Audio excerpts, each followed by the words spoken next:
Ja, welkom, lieve luisteraars van de Laafgekte, of kiekers, onafhankelijk wat hij aan het doen zit. Het is tijd voor een nieuwe aflevering. Ja, de vorige is een tijd geleden. 5 afleveringen geloof ik, toen nog even pauze van alle reden, maar we gaan weer. En er zijn 2 dingen die vallen hopelijk op, voor die mensen die aflevering gezien hebben. Eerst, ik kan dialect, en jij ook. Hoe je dit eigenlijk als programma maken voor Brabantse carnavalsvierders en Limburgse vastelovensvierders. En de achtergrond het Nederlands. Alleen dan mis je het eigenlijk allebei. Dus we gaan gewoon in dialect. En als er een keer een Brabantje langskomt, dan passen we ons aan. Of verleren de mensen dialect. Ja, Kan natuurlijk ook. We maken zeker een ratslag. En er zit James neven mij, heel gezellig. Dat is niet alleen een gast, dat is de nieuwe co-presentator. Oh, Heb je er zin in? Ja, ik vind het wel heel erg leuk. Ja, geweldig. Ja. Nee, dit is Danny Koppen. Ja, dat ben ik. Wat brengt je bij de Laafgekte? Nou, we hebben 2,5 jaar geleden gevraagd of dat ik co-presentator moet worden. Ik denk, nou, dan moeten we doorpakken nu. Ja, Nou, dat is even op zijn beloop gelaten. Maar als hij je vastelovend ademt, zoals ik dat doe, en jij ook, en je draagt je steentje bij aan de vastelovend, dan is het toch helemaal reuk dat we nog samen een podcast kunnen maken. Ja, en welk steentje draag je bij voor de mensen die het niet kennen? Nou ja, heel vroeger, mijn papzaliger is nog goed rockstekkersprins geweest in 1982. Dus het paplepelverhaal, dat is wel aardig ingebakken. Ik mocht mezelf als adjudant nog nemen van Roel Roelofsen in 1987. Dat is toen begonnen. 1987? Ja, toen, was jij er toen al? Nee, dat was het nog niet. Ik denk, misschien in de maak net, Ja, maar dat... in de pijplijn. Ja, dat doe iets. Ja, en toen, ik ben op een gegeven moment Bonte Orange gaan spelen. Die speel ik nu bij de Verkenscup. We hebben het dekker op podium mogen staan samen. Ja. En met mijn broer doen we ook nog een poging wagen om wat liedjes te zingen als de Cupkes. Nou, laat je huren. Nou, we gaan nu even dan. Nee, dus het is een jaar of 5 geleden met Begosh. En ik ken het zingen, mijn broer wel, maar het klinkt in ieder geval niet vals. En dat is natuurlijk wel al een prima uitgangspunt. En we hebben er zoveel keut aan en we hebben een goede balans tussen optreden, maar vooral ook zelf veren. Ja, want je treedt je ook heel dik op. Een keer of 2, 3 per jaar had je toch wel... Minimaal. Nee, we gaan niet 30 keer in een weekend optreden. Nee. Dat is gewoon ook sowieso niet doen. Dat pas ik voor, want ik veer zelf veel te geer. Maar kijk, we zijn de afgelopen jaren in Heetse geweest op het Pleinfestijn. Wiert Alive. Ja, dat zijn wel leuke optredens. Ja, wat te gek. Ja. Want de pap, die was rockstekkerprins. Dat is voor de stadsvastloosvereniging van Wiert. Ja. Maar die ook wel dit veelmoedig gedaan. Want er zit heel erg in de liedjes en in er... Ja, eigenlijk is de aanleiding geweest op het devies van de SPAP. Daar is het devies Logisch gek maken. Ja. En ik ga dan een tekst opgeschreven. En toen ben ik naar Ronald Moenen gegaan. En ik zeg, ik heb geen verstand van muziek. Maar ik heb wel een idee voor een tekst en een liedje. En het gaat toen over Spapzaliger en zien devies en noem maar op. En toen zag Ronald, nou ja, daar kunnen we gewoon een liedje van maken. En toen hebben we dus met gedaan aan het Wierte Liedjesfestival. Toen waren we van het publiek, waar ze het zo goed bevallen, omdat er natuurlijk ook een verhaal achter zat. Dat we daar eerste waren en vanuit de vakjury teertje.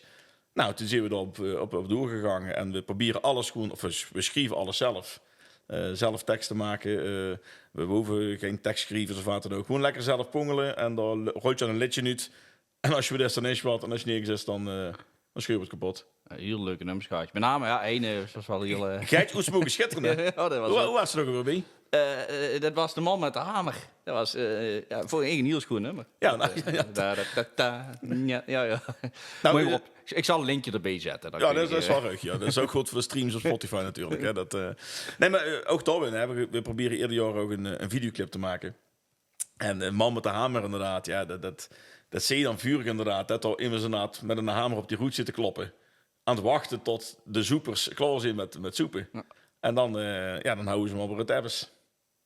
En dat deed je goed. dat deed je goed. Het was wel nep, hè. Het was allemaal een opblaashamer. Hè, ja, maar had je ook wel een moment van fame gehad je dat je met mocht naar het Midden-Limburgs Liedjesfestival? Ja, dat was een hoogtepunt. Mocht ik een halve liter beer drinken op een buurt. Dat maak je niet denk nee. Het was echt beer trouwens. Want ik vroeg nooit meer een sneeuwwitje. En de barman zei, ja kom, als hij een echte fan is, pak een pilsje mee. Ja, maar ik heb ook het idee dat heel veel mensen, ook van verenigingen en zo, dat die steeds meer Spa Vla gaan drinken. Om het maar vol te kunnen hooien. Nou, dat geloof ik wel. Maar het is ook allemaal moeilijker. Hè? Vroeger had je gewoon beer en dat was het. Of wien, zeg maar. Tegenwoordig had je allemaal die gekke drankjes tegenwoordig en recepties. Ja, ik kan ook wel een leuke anekdote van Rob Hermans. Zit je bij de Rockstekers.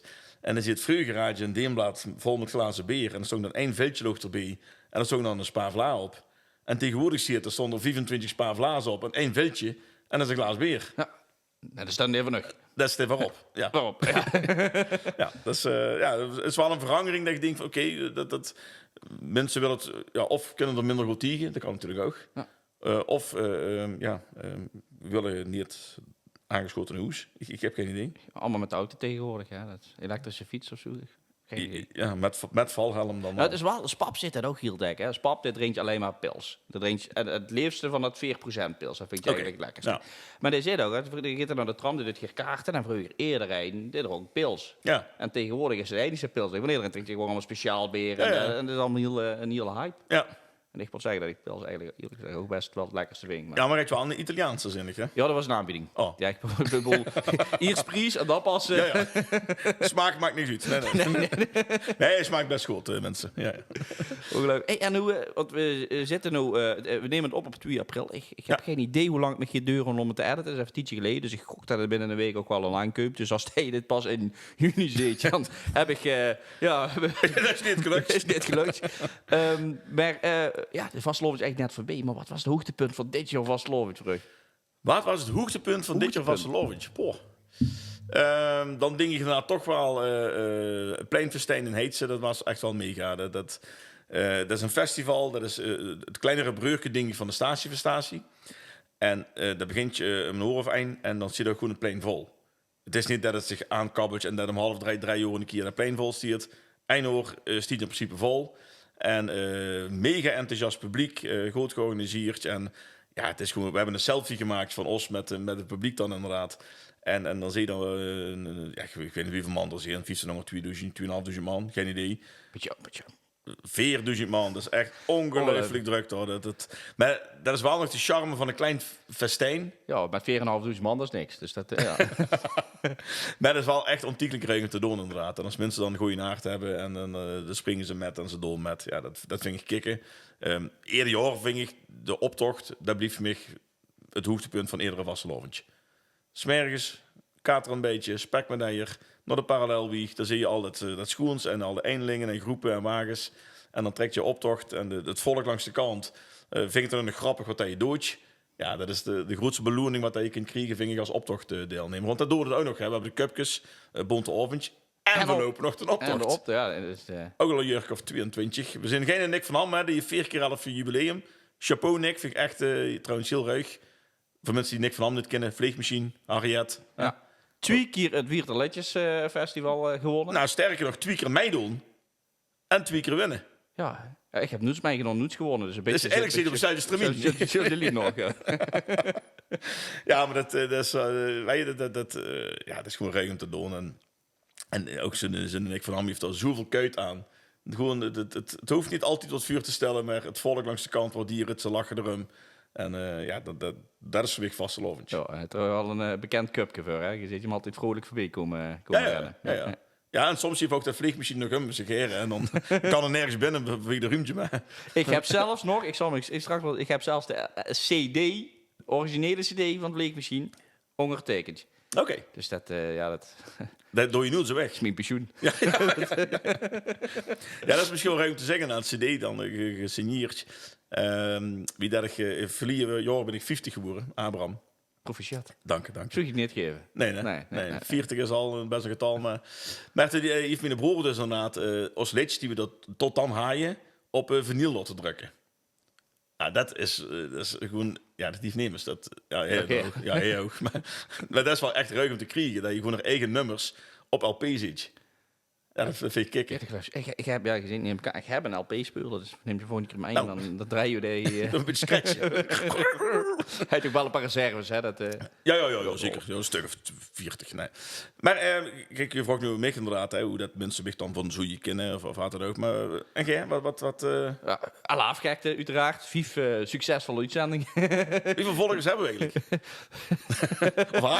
Of zo. Wat we toch maar niet over het ene, dus op YouTube, ja, het hangt er heel erg vanaf. Hè. Dus een uitzending met Berry Knapen, Brabants kampioen. Een keer Gilbert Petit, kijk toch. Die bekende mensen, en meer mensen nog. We hebben ook een hele interessante aflevering gehad over hoe je een liedje moet schrijven. Alleen dan gewoon een kleiner publiek. Dus dat is per aflevering tot aflevering. Maar is dan het bereik in Brabant groter als in Limburg?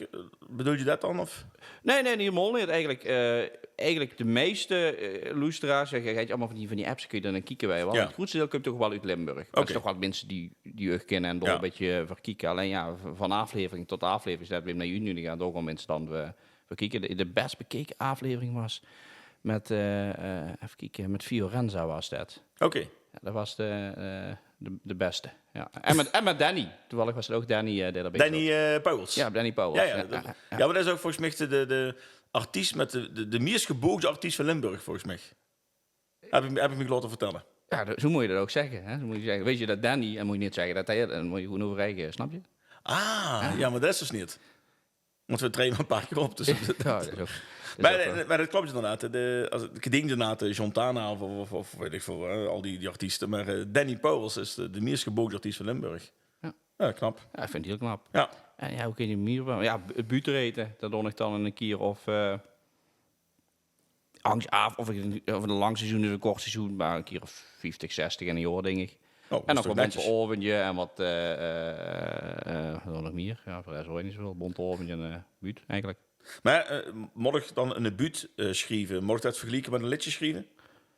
Het hoeft niet muzikaal te zijn. Maar... Nee, maar ik bedoel qua bedenken van teksten en of het zich past en... Nou, ik deed het vroeger. Dus ik heb hier lang meegedaan in een geschieversgroepje in Nijwiert. En dat was heel gezellig. Alleen begon je eigenlijk met het thema kiezen. Dat is het eerste wat hij doet. Ja. Dan gooi je eigenlijk bij dat thema alle grappen opschrijven hoe je aan denkt. Maar ook... Dat doe je niet op een avond, op gewoon een paar weken. En als je in de auto zit, denk je door. En dan schrijf je dat allemaal op. Ja. Dan maak je door van een beetje een verhaal. Door gooi je vervolgens een mondje of 2, 3 heel veel aan het sleutelen, zeg maar. Ja. En op een gegeven moment is er wat, dan gooi je 3 uit. Zo deed ik het vroeger. En tegenwoordig heb ik dat laatste stuk eraf gehaald. Omdat ik erachter ben gekomen dat het heel moeilijk is om... zelf aan tekst te blijven schuwen. Op een gegeven moment vind je niks meer leuk. Nee, dus wat ik nu eigenlijk doe, en het heeft de laatste 3 buurten van mij heel goed gewerkt, is ik verzamel wel voor een periode van, laten we zeggen, toch wel een jaar. Dus een jaar heb ik goed notitie-dings en dan schreef ik gewoon alles op poeder en een thema ding. En dan schreef ik in voor een try-out, want ik moet een stok achter de deur hebben. En eigenlijk... een dag of 2 voor de try-out gewoon ik pas schrijven. En dan kon ik als een gek geschreven, dan ben ik ook super gestrest door. Ja. Alleen op de een of andere reden stiet er dan een hele simpele buurt. En ja, maar door die try-outs verandert het nog wel een beetje, maar heel eerlijk 60% stiert dan eigenlijk wel al, zeg maar. En dat, voor mij werkt het, maar voor andere mensen, ik moet ook zeggen, ik heb meer van nu het spel en het enthousiasme en het publiek erbij betrekken. En ik vind de tekst minder interessant, maar er zijn anderen, zoals Henry van Genegen en die hebben gewoon briljante teksten en er zit veel meer werk in de tekst en die hoeven het dan minder te hebben van het spel. Ja, dat is een beetje, wat wil je, maar dat werkt voor mij in ieder geval. En hij met zo'n try-out dan ook wel eens inderdaad dat je een grap vertelt en dat het gewoon stil blijft en dat je denkt van wat de hel, wat moet ik met? Nou, het is wel zo, ik ben in 2013 of zo ermee begonnen en de eerste 5 jaar is gewoon een leidensweg. Dat is gewoon, je gooit veel meer af dan dat het groot gaat. En er zijn zeker uitzonderingen van buurtreders die neer te hebben, die toch iets meer talent of iets meer van theater komen of ervaring, hoe dat ligt, weet ik niet. En dan nog niet meer. Maar op een gegeven moment snap je wel hoe je een grap moet brengen. Dus ook al is de grap slecht, als je hem goed brengt, dan lachen mensen wel. Maar je merkt natuurlijk wel het verschil tussen een leuke grap die je goed brengt en een goede grap die je goed brengt. Dus is het wel eens stil? Ja, als je heel veel in je zaal uit, maar dan is het waarschijnlijk bij de rest ook stil. Zeg maar. Ja. Wat mij wel eens opvalt inderdaad, hè, want we spelen een Bontenavond en dat je gewoon verschillen ziet tussen de donderdag, de vrijdag en de zaterdag qua zaal. En voor een gevoel doe je alles hetzelfde. De grap hetzelfde, de timing hetzelfde, mimiek, stemvolume, noem maar op. Allemaal hetzelfde. En op vrijdag rollen ze van de stoel van het lachen. En op donderdag doen ze dat dan ook wel klappen, lachen, noem maar op. Maar dan is het angst. En ik voelde het aan de zaal dat dan minder goed veldje of juist veel beter veldje. En ik vind het wel frappant dat zo kan. Elke zaal reageert zeker anders, maar het is wel zo. Ik heb ook geen verwachting van een zaal. Zeg Nee. maar. En vroeger had ik dat wel. Vroeger was ik heel zenuwachtig voor een optreden. Echt tot niet overgeven, maar wel echt boven de wc hangen van gewoon de pure stress. Omdat ik mos en ik zoe en ik zoe dat gods in. En tegenwoordig weinig gewoon. Het over het algemeen het goed. Dus als het een keer niet goed gaat, ja, het is saaf. Niet dat ik het dan leuk vind dat ik dan wegloop van het ging, maar ik deut me nog wel minder. En Maar dan heb je er ook nog meer plezier aan, denk ik. Tenminste, ik kan me voorstellen dat je eerder optreden half boven de pot hangt. de optreden zelf, kijk, een groot optreden vroeger en een groot optreden nu is vergelijkbaar. Alleen vroeger was er gewoon veel meer stress in de aanloop naar een ding te houden. En dit jaar bijvoorbeeld in een theater Heerlijk gestaan en dat is iets van 1200 man of zo binnen. Vroeger had je echt tot een treuren zenuwen. En nu, moet ik zeggen, 2 uur van tevoren, dan voel je wel een klein beetje... gezonde spanning. Een beetje gezonde spanning, maar... Nee, ik was niet bang of zo gestrest als toen. En dat valt fijn dat ik erover na ben, zeg maar. Ja, juist. Ja. En dan gaat je ook nog met de moppetopper in Wiert gedaan, of nog steeds? Of? We hebben een paar keer geprobeerd. Dat was bij de Du Commerce. Was eigenlijk een heel leuk concept. Dus het idee was in een kroeg...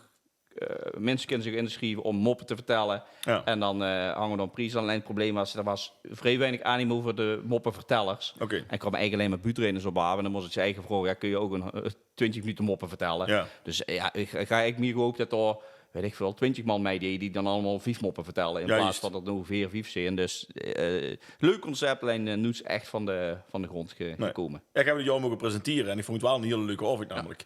Was zeker gezellig. En ook de moppen die verteld werden, wij waren het publiek lag zich te bursten inderdaad. En natuurlijk, er komt een moppenvuur. De mop die je gisteren bedenkt, die stiert meer alweer op internet. Maar humor is natuurlijk wel echt heel erg gaaf om door mee te zien, vind ik altijd. Ik merk wel dat in de humor dat het steeds minder gaat over de grappen, maar meer over de insteek van de buurt in dit geval, zeg maar. Ja. Dus dat het typetje heel uniek is, of de insteek. En niet meer zoveel over de grappen. Zeker in het Brabant. Dat zijn nog iets meer stand-up. Ja, ik wil het geen stand-up komieken noemen, maar alleen het gaat er iets meer op. En Limburg gaat over het algemeen. En in het algemeen iets meer richting moppen vertellen en een rij, zeg maar. Ja. En dan zie je wel gewoon hele originele ideeën komen voor buiten. En dan komen wel weer hele schone dingen uit. Ja. Wat ik in Brabant denk opvalt, is dat ook de zaal... In Limburg lachen ze om hetgeen wat ze zien. Ja. Maar in Brabant schiet de zaal gewoon compleet uit zijn plaat, heb ik altijd het idee. Ik kan me in de buurt van Rob Schepers herinneren. Eddie Calypso, een kermis-exploitant. En begon dan met zijn deuntje van... Wop, zijn kantje. Nou, na 5 minuten begon de zaal zelf al. Ja. Als hij een mop vertelt... Wop, zijn kantje. Dan denk ik van dat zit geen Limburg, zit ik dat niet. Nou, is er ook wel een ontzettend gooiabbel. Dat is een van de 3 beste van 3-4 beste van Brabant aller tijden. Dus dat is ook wel een... volgens mij, hoe heet je nog weer? Dat Keienbeters het nooit. Ja, Keien in Helmond. In Helmond, ja, de broek dat tent. Maar nog steeds, zelfs nadat de buurtkloor was, gingen ze nog steeds zo. Ja, juist. Ook met andere buurten, zeg maar. Ja, dat is dan weer vervelend. Of tenminste, voor degene die er stiert. Nou, wat als de zaal constant lacht, hoeft je minder werk voor te doen. Nou, dat is mij genomen. Ja. We hebben wel met de herinnering van Rob Schepers in gedachten dan... zien aan de buurt van Pietje Puk aan het kijken inderdaad, maar... Nee, een ander thema. Dus we hadden dan een ander thema. Als kok of zo, het ook een hele goede buurt. En dan gewoon met zoveel. Ja, vind ik heel goed. Maar die hebben wel meer stijlen, want gaat je ook de verhalenvertellers, gaat je ook de moppenvertellers, gaat je ook de hele druge humor. Dan moet ik zeggen dat ze zo in Limburg nog meer weten niet echt zulke... Het gaat je en die Mercedes behulp. Dus hoort je van of hoort je niet van? Want als je van hoort, is wel echt fantastisch. Dat is gewoon alleen maar druge humor. Gaat je ook echt toneelspelers die eigenlijk alles van je toneelspel doen. Gaat nou Joep de Wild, die weet momenteel alles. Dat is momenteel denk ik de grootste naam in het opera. Dit zit wel meer richting klassieke buurt, maar iets meer stand-up denk ik. Maar fantastisch meer van brengen. Dus veel meer smaakjes van mij.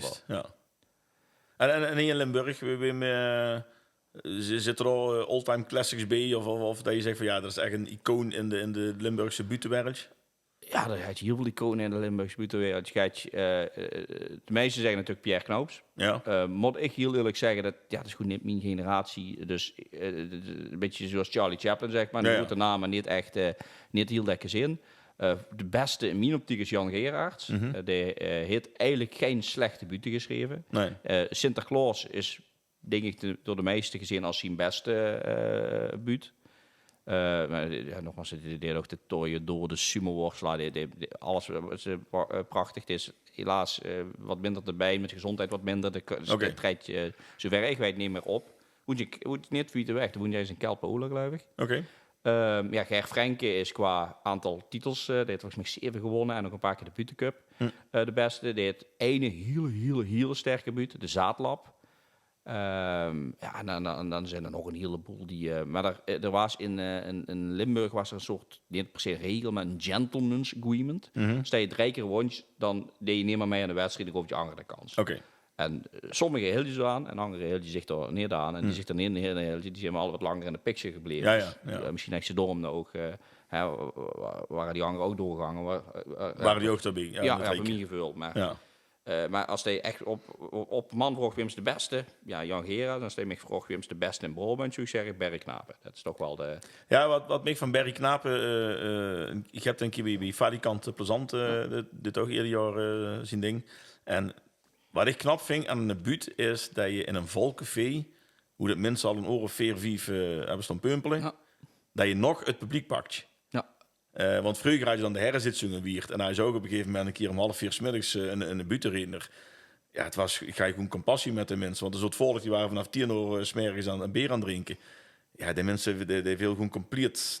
Ik geloof niet dat iemand hem gezien heeft. En dat vind ik de knapste in de Barry Knapen, dat hij toch ook al hier het publiek een duchtige slok op. En dan zijn ze eigenlijk met heel andere dingen bezig. Ja. Dat ze toch aan zich bench. Ja. Het is natuurlijk zo, er zijn ook herrenzittingen, dat kan Barry Knaap ook niet stonden. Dus er zijn zittingen door een mannen heer om alleen maar te zoepen. Ja, okay. Te zoepen. Als hij dan aan het begin in de buurt gaat brengen, dan giet het nog. Ja. Maar die willen, met alle respect, die willen naakse vullies en dansen en dat soort dingen. Zeg maar. Dus dat is geen interesse. Alleen in een wat moeilijke zaal, is hij eerst een pro. Dus ik zeg niet 10 uit 10 keer gehoord gewoon, maar wel in ieder geval heel dik. Zeg maar. Ja, juist. Ja. Dat is absolute kwaliteit wat hij heeft. Ja, netjes. Ja. Kwaliteit inderdaad. Ja, dat moet je kennen. Dat kan niet iedereen. Nee, dat weet ik alles van. Dat weet iedereen dat kind. Ik heb wel eens een keer, dat was volgens mij ook hier eerder van tijd, ging optreden, hij ging een Bontoventje in Nijweert. En toen had ik een buurt als goochelaar.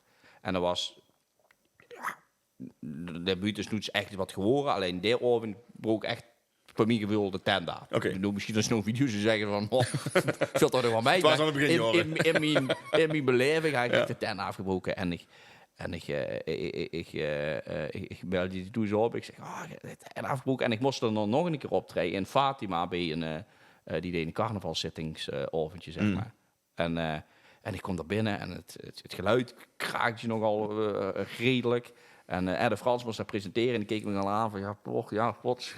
En ik meent, die zit me gewoon een beetje te foppen bij wel. Denk ik, zal loslopen. Goed. En dan was het dan een smal zaaltje. Aan de ene kant stond de tap en aan de andere kant stond de bühne. En alle mensen stonden aan de tap, maar ook richting de tap, zeg maar. En daar stond een microfoon, zeg maar. Ja, dit is best een dure microfoon, maar ik kan niet voorstellen dat hij meer als €15 heeft gekost. De boxen waren nog goedkoper. En er stonden dan een paar stonttafels. En ik denk dat er 5 man wel wil je loesteren. Okay. En er was één minste, die was heel zaad. Hij was heel, vind je regen leuk, vind je regen leuk. Alleen ik dacht, wat we gewoon niet meemaken. En dat is ook de eerste keer dat ik echt gestopt ben, zeg maar. Ik heb alles dekken dat ik denk van dit weer je niet. Ik ga die grap uit gewoon wat sneller kallen en dan is het wel goed. Maar toen ben ik echt ook gezegd van jongens, het spiet me, maar dat vind ik niet leuk, dus houdoe en bedankt. Ja, want het moet ook van 2 kanten komen. Ook het publiek komt je van een fijne avond. Ja. Maar als je geen interesse hebt in hetgeen wat op de bühne gebeurt. Ja. Het Bergveld moet er werkbare situaties in. Ja, als het niks te halen is er ook niks te halen. En dek zit je het bij. Voor hun was het toch het eerste keer op, zei je, dus dat kan gebeuren. Maar je moet goed geluid hebben voor een buurt, je moet goed licht hebben voor een buurt, je moet een goede presentatie hebben die duidelijk een beetje de regels uitzet. Ja. Dan sta je de zaal maar los gewoon. En, dan zie je kwijt. Dan zie je het kwijt. Ja. Ja, dat is wel grappig inderdaad, want we hebben natuurlijk ook wel eens dat we bij een café of een vastlovend viers komen. En waar je het vorig jaar nog had, was weer live op een merend was bezig. En hij dan zaterdag en zondag de crème de la crème van Limburg stond qua artiesten. En wij was op een vastelovendfeest. Ja, ik denk op 300 meter hemelsbreed afstand. En in eerste instantie was het een betaalsfeest. En zo op Facebook een paar dagen van tevoren dat de mensen die een keertje gekocht hadden, die kosten het terugbrengen, kregen ze geld terug, want het was gratis toegang. Toen dacht ik al van, nou, Daar zit achter. dan zou het geen volle bak zitten. En we komen door inderdaad. En dat zongen 2 stondtoffels en er zongen 10, 12 man stonden door als bezoeker van het feest. Ik denk dat ze gelieerd waren aan de organisatie. Jongens, worden wel niet meer geweest. Maar het grappige is dat we zien gewoon met ons tweeën ook aan die stondtoffels gaan staan. En we hebben wat Wierter Wasseloving-nummers gezongen. Nevers eigen nummers, een gooie avond, weet je wel. En het was uiteindelijk een hele toffe avond. Terwijl er echt nog geen 0,0 verwachtingen vanuit, maar gewoon min 10. Je denkt, dit wordt helemaal niks. We doen 4 nummers en we zijn weer weg. Maar we beginnen met a cappella, high prozie, nummer op. En het paaien en het is een keierige avond geworden. Dat vind ik wel ruig, dat je dat dan toch... En het ligt ook aan die mensen zelf natuurlijk, maar dat je het toch omturnt tot iets gezelligs. Ja, maar de dek zit de verwachtingen neer. Ik weet nog, in Remuntje heb je de cirk. En de cirk is, ik noem het even een soort bonte avondje. Even voor het gemak. En dat wordt georganiseerd in de Braam. En de Braam is een kroeg, is een beugelbaan. Een soort, ja, ik noem het een soort kegelen met zo'n stek. Daar heb je geen verstand van. Geen verstand van, in ieder geval een beugelbaan. Onze kroeg van Remuntje, heb ik nog verteld. En ik, op een gegeven moment vroegen ze me, wil je er een buurt komen doen? Was geloof ik mondje om, ik zeg 2 uur, 3 uur, geen idee. Ik zeg, ja, dat doe ik wel. Het liep nog wel gezellig. Is dat leuk? Ja, dat is kei leuk. En ik kom er binnen en er was een redelijk kleine zaal. Er was niet hoog, zeg maar. Geen mooi bekansbukken om door te kunnen lopen. Ja. En er was stomvol. Okay. Er was stomvol. En op dat moment dat ik binnenkwam, was er iemand aan het zingen. En ik weet niet, ik dacht van, ja, wat donnig heet. Dit gaat nooit iemand leuk vinden. Nee. Alleen, en dan zeiden ze al, van die jongens, ja, nee, dat moet je maar opletten, hij is echt aardig voor. En ik dacht, ja, die zeggen dat nog een beetje... goed gevuld te geven. Een beetje, voordat ik hier wel wegren. Ja, en ik ging daar staan en dat broek de tent na en ik ben nog elke keer teruggegaan. Ja. Dan hebben ze inmiddels wel een andere zaal in de kroeg, die is wat hoger, dus je er ook wat... Kun je ook langere buts... Ja, dan kun je ook goed eens 2 meter langer binnenkomen, niet alleen maar als 1,74 kleiner. Maar dat, soms zei je dat. Ja, is leuk, ja. Maar ik ook wel denk dat je zaal gaat. Ik dacht, ja, je moet de term aanbreken. En dan eerder als je kieken van... Ja. Ja, is altijd het jezelf leuk tegen hebben. Ja, maar goed, je kunt niet altijd succes hebben. Zo simpel is het ook. Nee, ja, dat niet. Maar kun je wel altijd plezier hebben. Dat sowieso, ja. Wees tip, tekeltje. Ja, dus hang hem maar op. Heb je nog dingen hoe je nou verheugd? Want was lovend, dat duurt natuurlijk weer een heel... al bezig met wat schrijven of wat? Ja, nou, het grappige is dat we hebben natuurlijk van de zomer het WK voetbal. En toen dacht ik, kunnen we niet een WK-nummer schrijven?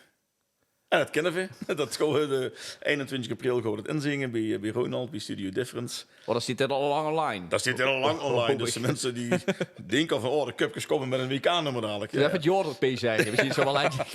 WK voetbal 2030. Nee, dus we gaan het inzingen. En toen zocht ik even in de splagaat van, doen we dat alleen maar in dialect? Of doen ik er een Nederlandse versie neven? Want ja, in het dialect is er krinken natuurlijk wel wat kleiner. Ja. Is een Nederlandse versie. De bal is dan... Maar als hij een Nederlandse versie er tegenover heeft staan, dan zou je dat nou een keer ergens her kunnen sturen. Zeg, hè. Dan knalt je dus op de Nederlandse radio en dat is gewoon gaaf dat er nummer dan gedraaid wordt. In het Engels doen. Dan heb je nog meer... Ja, nee. Het gaat om orange, hè. Het gaat om oranje. Soccer. Soccer doen nog in de kop. Oh, nee, net. Dus dat zien we aan doen. En ja, maar dat zul je met de rebuut ook hebben, inderdaad. Als je een leuke tekst of een leuke zin of een leuk onderwerp hebt. Ja. Je moet een notitieblokje inderdaad bij de hand hebben. Dus ik ben daar constant wel mee bezig. Dus Ries en ik, Ries is mijn broer dan. We hebben ook schrijversavondje waar, schatje. En dan gingen we een avond schrijven. Waar heb ik een krat berenlied gedronken en waar je nog geen letter op papier stond. Ja. Maar dat kun je ook niet forceren. Hè? Dat is, op een gegeven moment, als ik net bezig was met buiten, toen dacht ik van, ja, ik zet me geen nier, ik pak pen en papier en ik ga schrijven. Ja, nee. Ik heb niks uit. Nee. Dat kun je niks uit. Je moet je toch creativiteit even de tijd geven om even iets te verzinnen en wat dingen. Nou, het is heel leuk om te vertellen, want het gaat over dat werknummer, de man met de hamer, hoe dat je nog zelf meegedaan hebt.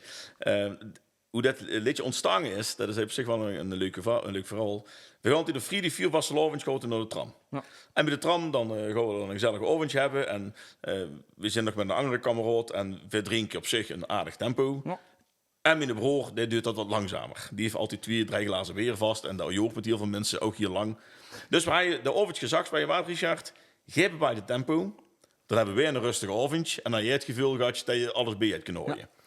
Maar dat ging te kieren. Het stoog gewoon nergens op. En hij dronk. En Mark en ik, de kameraad, we keken elkaar eens aan van...